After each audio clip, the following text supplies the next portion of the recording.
This one is heavy. Oh, this one is so heavy because I struggled with it for so long and was so ashamed and guilty and afraid to share it with anybody. So I kept the secret, and it was cancerous and just kind of it devoured me and got darker and darker. But on the outside, I mean, you can ask any of my friends. At that time, I had the mask on.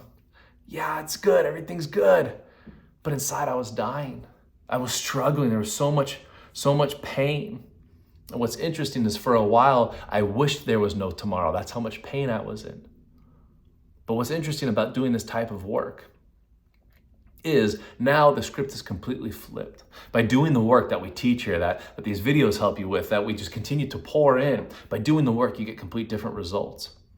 And I went from a place of wishing there was no tomorrow to now so excited there's a tomorrow, wanting and praying and I wouldn't say needing, but like desiring there to be a tomorrow, but living my life in a way of what if there is no tomorrow? So the simple question of how would I live today if there wasn't a tomorrow? How would I take care of my body? My one last day of just making sure, not this gluttony thing, but this thing of how do I just cherish my body and take care of it to make it feel great, of pushing it beyond its limits, of actually having the heart pump and running and sprinting, lifting weights, whatever it is, to actually give my body all these wonderful chemicals. Then moving to faith, actually making sure that I am talking with my Creator. I call it the divine downloads, this direction.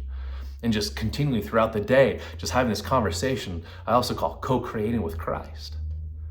And then letting sure that my family and friends know how much I care about them, what I think about them, what I love and cherish and honor, respect, and appreciate about them.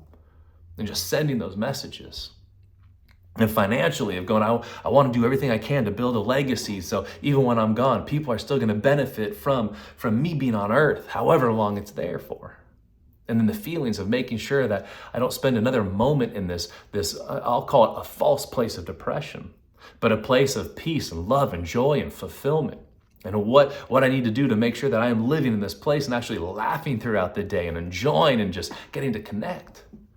Here's the crazy thing is as I string a few of these days, it turns into weeks. As I string a few of these weeks, it turns into months, turns into years.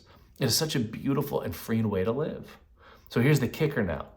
I plan on living a very long time, well into my hundreds. That's my plan. But if for some reason I don't, at least I know I live my fullest today. And I've gotten so crazy with this, I actually have a reminder every single morning that pops up as one of my alarms that says, what if today is it?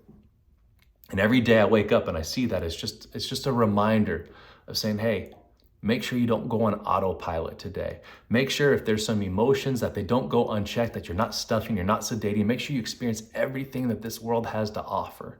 Make sure that you are providing as much value as you can today, because there's no guarantee tomorrow will come.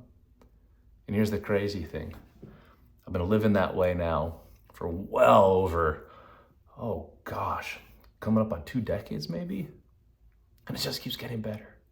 So I don't know where you are in this process of on the spectrum of depressed or happy, but of this mindset of going, how can I live life today in such a way that when I go to bed tonight, I am fully fulfilled, full of peace and love and satiated.